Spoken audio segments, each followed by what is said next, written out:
Prologue to the Canterbury Tales written by Geoffrey Chaucer। जैसा कि इस प्रोलॉग में बयान किए गए कैरेक्टर्स को हम वन बाय वन पढ़ते चले आ रहे हैं और अब तक आपको यह अंदाज़ा हो चुका होगा कि ये इंट्रोडक्शन हमें इन कैरेक्टर्स को समझने में बेहद हेल्पफुल है कि जिस अंदाज में पोएट इन कैरेक्टर्स को बयान करता है that is very much interesting and skilful. हम इन इंडिविजुअल कैरेक्टर्स से इंट्रोड्यूस तो होते ही हैं। पोएट ना सिर्फ इनके इंडिविजुअल ट्रेट्स को बयान करता है बल्कि हमें यह भी बताता है कि ये सोसाइटी में क्या रोल प्ले करते हैं और क्या इंपॉर्टेंस रखते हैं। इस प्रोलॉग में सबसे पहले चर्च से बिलोंग करने वाले कैरेक्टर्स को डिस्क्राइब किया गया है जिन्हें हम एक्लेसियास्टिकल कैरेक्टर्स भी कहते हैं, और हम ये भी समझ सकते हैं कि those ecclesiastical characters are considered class 1 in society. हमें importance of church and its influence on society का भी अंदाज़ा होता है। आफ्टर दिस चर्च कैरेक्टर, जिस कैरेक्टर को डिस्क्राइब किया गया है, दिस इज़ द मर्चेंट। ये एक मर्चेंट है जिसे हम बिजनेसमैन भी कहते हैं, एक सौदागर या कारोबारी शख्स। हम ये अंदाज़ा कर सकते हैं कि at that time this class was growing. इनकी तादाद बढ़ रही थी और ये फाइनेंशियली ग्रो करने लगे थे और इन बिजनेसमैन के माली हालात बेहतर हो रहे थे, और माली हालात बेहतर होते ही ये मुआशरे में इज़्ज़त और मकाम पाने लगे थे। मुआशरे में इनकी इज़्ज़त और मकाम में भी इजाफा होने लगा था। अब ये लोग एक बेहतर अंदाज में मुआशरे में मूव करते थे। Although they were not highly educated, के ज़्यादा पढ़े लिखे नहीं थे, लेकिन बातचीत और बिज़नेस का फ़न बहुत अच्छे से जानते थे, लेन देन के मामलात को खूब समझते थे और बिज़नेस और इनकम में किस तरह से इजाफा किया जा सकता है और इन्हें इस बात का बहुत ख्याल रहता था। आइए स्टार्ट करते हैं। A merchant was there with a forked beard. BERD bird, ये बियर्ड को कहा गया है कि दाढ़ी, और यहाँ फोक से मुराद है नोकदार। मीन के यहाँ एक मर्चेंट था, अब मर्चेंट वाज देयर, और फर्स्ट लाइन में ही इस मर्चेंट की फोक बियर्ड को बयान किया गया है कि इसकी नोकदार दाढ़ी थी। In motley and high on horse he sat, upon his head a Flandrish beaver hat. इन लाइंस में भी इस मर्चेंट की अपीयरेंस और अंदाज को बयान किया गया है। इन मोटेले, मोटेले का मतलब है colourful, party coloured clothes, bright और शोक कलर के कपड़े, के इसका जो लिबास था वो मल्टी कलर्ड था, कि कोई एक कलर ऐसा नहीं था कि जिसको पोएट बयान करे कि शोक रंगों के मल्टी कलर्स का ड्रेस इसने पहन रखा था। And high on horse he set, high on horse he set mean के वो घोड़े पर बैठा करता था, ऐसा कि वो बहुत फ़ख्र से और बड़ी शान व शौकत के साथ अपने घोड़े पर सवार हुआ करता। अपॉन हिज हेड, उसके सर पर, अ फ्लंडरिश बीवर हैट, और उसके सर पर एक फ्लैमिश बीवर हैट हुआ करता, कि यह मर्चेंट जिसकी के नोकदार दाढ़ी थी। His boots clasped fair and fetisly, his reason he spake full solemnly.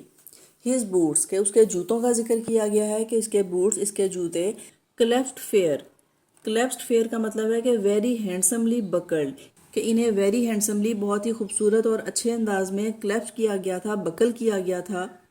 And फैटिसली, फैटिसली का मतलब भी यही है कि एलिगेंटली, के बहुत खूबसूरत, शानदार और बहुत अच्छे अंदाज में बकल किए गए थे, एक हैंडसम वे में और बहुत खूबसूरती में बकल किए गए थे। इनके लेसेस को टाई किया गया था। His reason he spec, he spec mean वो बोलता था, एंड हिज रीजन मीन अपने ख्यालात, हिज ओपिनियंस, ऐसे ख्यालात जो कि विजडम से भरपूर होते, कि जब वो बोलता तो वो बहुत ही विजडम से भरपूर ख्यालात का इजहार करता, कि उसकी बातें रीज़न और विजडम से भरपूर होती। फुल सोलमली, जिन्हें वो बहुत ही संजीदगी से बयान करता, कि वो बहुत मतानत और बहुत संजीदगी से, बहुत अक्लमंदाना ख्यालात का इजहार किया करता था।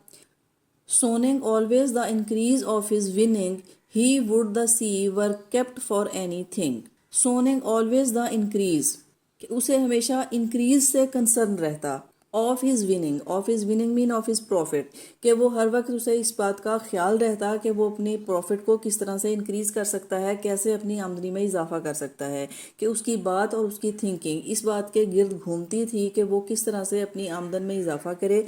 वो ऑलवेज इस बात पे कंसर्न रहता, उसका फोकस रहता कि वो किस तरह से अपने प्रॉफिट को इंक्रीज कर सकता है, किस तरह से अपनी आमदनी को बढ़ा सकता है और अपने बिजनेस में इजाफा कर सकता है। He would the sea were kept for any thing, he would से मुराद है ही वॉन्टेड, वो ये चाहता था। मॉडर्न इंग्लिश में जिसको SEAC हम समंदर कहते हैं, यहाँ सी से वो उसने समंदर के लिए यूज़ किया गया है। वो ये चाहता था the sea were kept for any thing, कि समंदर को हर तरह से महफूज रखा जाए। تاکہ اس کے مرچنڈائز جتنا بھی کاروباری سامان تھا وہ بحفاظت ایک جگہ سے دوسری جگہ پہنچ سکے، مطلب کہ سمندری ڈاکوؤں وغیرہ سے اس سمندر کو مکمل طور پر محفوظ ہونا چاہیے۔ Betwixt Middelburgh and Orwell well could he in exchange shields sell. Betwixt کہا گیا ہے بٹوین کو کے درمیان، Middelburgh it mean Holland and Orwell mean England. Holland اور انگلینڈ کے بیچ کے جو سمندر تھے دے شوڈ بی سیف، انہیں بالکل محفوظ ہونا چاہیے، یہاں پہ کوئی سی روبرز وغیرہ نہیں ہوں تاکہ وہ بآسانی بزنس کر سکے۔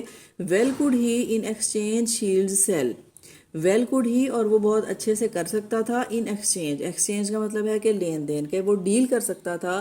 شیلڈ، شیلڈز مین فورن کرنسیز، کہ وہ دوسرے ممالک کی کرنسیز کو بھی بہت اچھے سے تبدیل کر سکتا تھا، فورن کرنسیز کو ایکسچینج کرنا اور اس کے لین دین کو جانتا تھا۔ This worthy man full well his wit beseet, there wish to know where that he was indeed۔ یہاں پر یہ بیان کرتے ہیں کہ this worthy man، کہ یہ قابل احترام، قابل عزت شخص، full well his wit، اپنی وٹ کو، اپنی سمجھ کو بہت ہی بہتر انداز میں امپلائی کرتا، اسے اس طرح سے یوز کرتا۔ there wished no wait، کہ کوئی بھی شخص یہ نہیں جان سکتا تھا that he was in debt، it mean that he was in debt، کہ وہ مقروض تھا، وہ قرض لیے ہوئے تھا۔ وہ اپنی وٹ، اپنی عقل و فہم کو اس قدر اچھے سے بیان کرتا تھا کہ کوئی بھی شخص یہ نہیں جان سکتا تھا ہی واز ان ڈیبٹ، کہ یہ شخص مقروض تھا، اس نے کسی سے قرض لے رکھا تھا۔ So stately was he of his governance with his bargains and with his chevisance. So stately کا مطلب ہے he was so dignified, was he of his governance, یہاں گورننس سے مراد ہے مینیجنگ ہز افیئرس، وہ اس قدر اچھے اور بہتر انداز میں اپنے معاملات کو ڈیل کرتا۔ With his bargain and with his chevisance, with his bargain mean کے بائنگ اینڈ سیلنگ، اپنا لین دین، کے لین دین کے معاملات، کاروباری معاملات وہ بے حد ڈگنیفائڈ وے میں طے کرتا تھا۔ اینڈ ود ہز چیویسانس، چیویسانس مین کہ ہز فائنینشیل ڈیلز، کہ اس کی فائنینشیل ڈیلز، اس کے کاروباری معاملات اور لین دین میں بے حد ڈگنیفائڈ اور بہت ہی ماہر تھا، بہت اچھے اور باوقار انداز میں طے کیا کرتا۔ فار سوتھ ہی واز اے وردی مین ود آل، بٹ سوتھ ٹو سے آئی ناٹ نو مین ہم کال۔ ان لاسٹ لائن میں پوئٹ ہمیں یہ بتاتے ہیں کہ فار سوتھ اٹ مین کہ ٹرولی، کہ یقیناً، ہی واز اے وردی مین ود آل، کہ وہ ہر طرح سے ایک قابل احترام، قابل عزت شخص تھا، بٹ لیکن، سوتھ ٹو سے، کہ میں آپ کو سچ بتاؤں، یہاں پوئٹ ہمیں یہ کہتے ہیں کہ سچ یہ ہے کہ سچ میں آپ کو یہ بتا دوں، آئی ناٹ نو مین ہم کال، کہ میں نہیں جانتا کہ لوگ اسے کیا کہہ کر پکارتے تھے، اٹ مین کہ میں اس کا نام نہیں جانتا۔ یہاں پوئٹ ہمیں اس کا نام نہیں بتاتے۔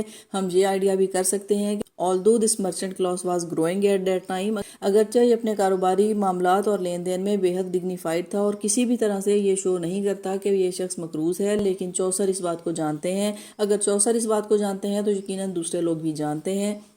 اور یہاں پوئٹ ہمیں اس کا نام نہیں بتاتے اور وہ یہ کہتے ہیں کہ مجھے نہیں پتا لوگ اسے کس نام سے پکارتے ہیں۔ It mean this man was not as important at he considers himself, اس کا مطلب یہ ہے کہ یہ شخص اتنا اہم نہیں تھا یا اسے اس وقت تک معاشرے میں وہ عزت اور مقام حاصل نہیں تھی جتنا وہ خود کو سمجھے ہوئے تھا۔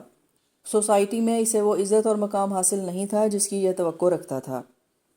تو یہاں اس کریکٹر دا مرچنٹ کی شارٹ ڈسکرپشن میں ایک ریڈر اس کے کردار کو کافی حد تک جان لیتا ہے۔